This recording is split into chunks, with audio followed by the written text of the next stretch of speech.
Did you know that in a few ways you are actually in control of your genes?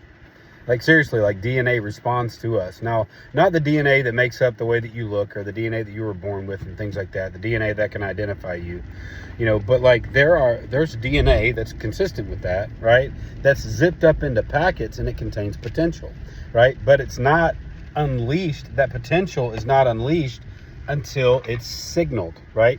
And then, so we're, learning that in a field, they call it a new field of study. It's actually thousands of years old because the Bible has taught epigenetics from the beginning through our thoughts, what we think on and what we say, what we speak and things like that. But we're learning in the field of epigenetics right now. And by the way, epi meaning above, right? So there's genetics, right? And then epigenetics is a field of study where epi is above the genes, right? Epi means above genetics, right? Essentially, epigenetics is like something that functions above the genes, right?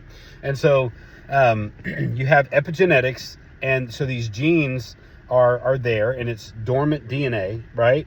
And then it's activated or unzipped, I guess a lot of the scientists are calling it unzipped, right?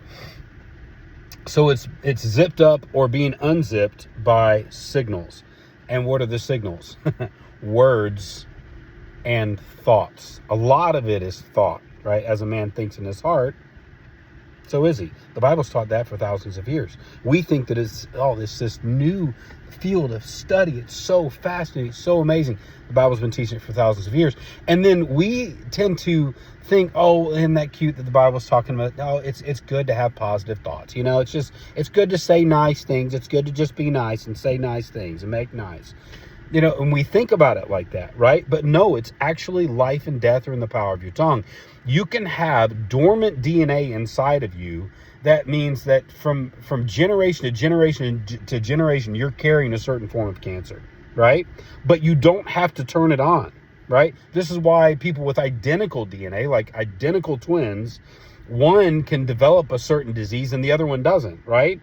Because if it was just DNA that did it, and then you were helpless to control your DNA, you were just like, well, it's just kind of the way that it is. It runs in my family. I can't do anything about it. Then why does one with identical DNA develop it and the other one doesn't? We see this all the time, or not all the time, but we've seen this with identical twins, right? And so it's fascinating to see that there are signals that turn DNA on and turn DNA off. Well, not really turn them on or turn them off. It's either dormant or it's active. And if it's dormant, then it's activated or unzipped by signals. And those signals are thoughts and words, and even decisions. Thoughts are decisions in the brain. So this neuroplastic thing that's happening in our brains is a fascinating field of study as well. But it's actually affecting our genes and the things that we develop. They are doing studies, and then there have been studies that have been done for the last 15, 20 years, but the studies say between 75, I originally thought it was 70%, but it's between 75 and 98% of disease is actually from our thoughts. And very little of it. Now, there are other factors like what we eat and different parts of our environment and things like that. And then there's also the genetic portion, right? But when you would think through the fact that we're actually watching, right, with this equipment that we have now, we can watch this stuff happen. We're watching dormant DNA be signaled, right? So even something that you have passed down from generation to generation is not necessarily something that's like, oh, you're going to have this. No, it's just you have a predisposition towards it. It doesn't mean you're going to develop it, right? It doesn't mean it's going to be activated in your life.